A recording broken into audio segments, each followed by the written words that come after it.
Assalamualaikum warahmatullahi wabarakatuh. Perkenalkan, nama saya Yusmerti dengan NPM 2024610056.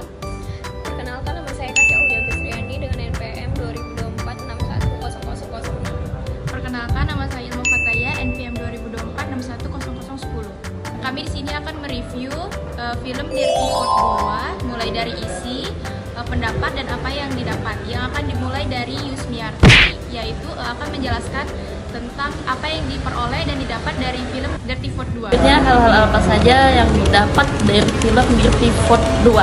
Yang pertama itu ada pentingnya pendidikan politik bagi warga. Jadi film ini tuh menggarisbawahi bahwasanya pemilu dan demokrasi bukan hanya tentang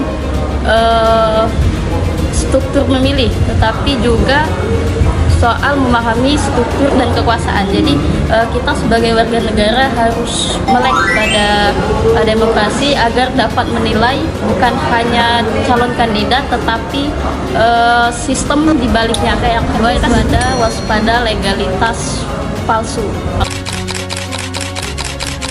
Maksudnya hanya karena sesuatu dilakukan sah secara hukum tidak berarti itu adil atau demokratis. Jadi ada kemungkinan undang-undang atau lembaga itu dimanipulasi untuk kepentingan oligarki. Yang ketiga itu ada kolaborasi elemen masyarakat.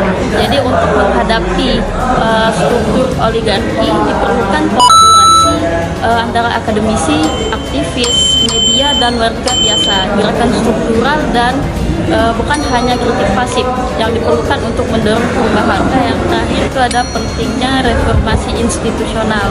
Jadi ada argumentasi dalam film bahwa reformasi bukan hanya masalah kebijakan jangka pendek, tetapi juga reformasi mendasar pada lembaga keamanan seperti TNI, Polri, sistem politik dan regulasi negara agar tidak mudah dikontrol oleh segelintir elit. Saya akan menjelaskan bagian pendapat yang pertama, yaitu sangat kritis dan reflektif. Dirty Code 2 tidak hanya mengangkat isu tentang kecurangan pemilu, melainkan menyelami lebih dalam bagaimana kekuasaan dibangun dan dipertahankan melalui mekanisme sistematik, bukan hanya tik curang di kotak suara, tetapi juga struktur politik dan ekonomi yang lebih besar. Yang kedua yaitu analisis mendalam lewat strategi O3. Yang pertama yaitu OTO, yang mengacu pada kekuatan koersif negara, aparat militer atau keamanan yang dikendalikan untuk menjaga proyek kekuasaan. Yang selanjutnya yaitu otak, yaitu perancangan hukum dan politik, bagaimana aturan dibuat atau direvisi untuk mendukung kepentingan kelompok tertentu. Selanjutnya itu ongkos, sumber daya ekonomi sebagai bahan bakar, misalnya lewat distribusi anggaran, bantuan sosial, dan kebijakan ekonomi yang menguntungkan oligarki. Sekian dari saya, terima kasih.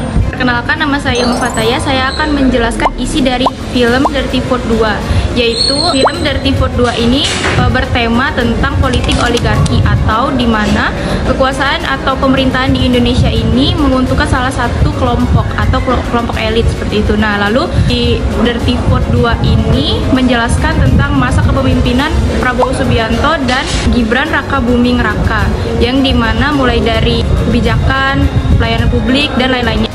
Makna dari judul Dirty Code 2 ini tersirat makna O3, yang dimana O3 itu memiliki singkatan tersendiri, yaitu otot, otak, dan ongkos, yang dimana otot itu adalah kekuatan, otak adalah strategi, dan juga ongkos adalah biaya hidup dari masyarakat. Sekian dari saya, terima kasih. Sekian penjelasan dari kami tentang film Dirty Code 2 kami akhiri. Wassalamualaikum warahmatullahi wabarakatuh.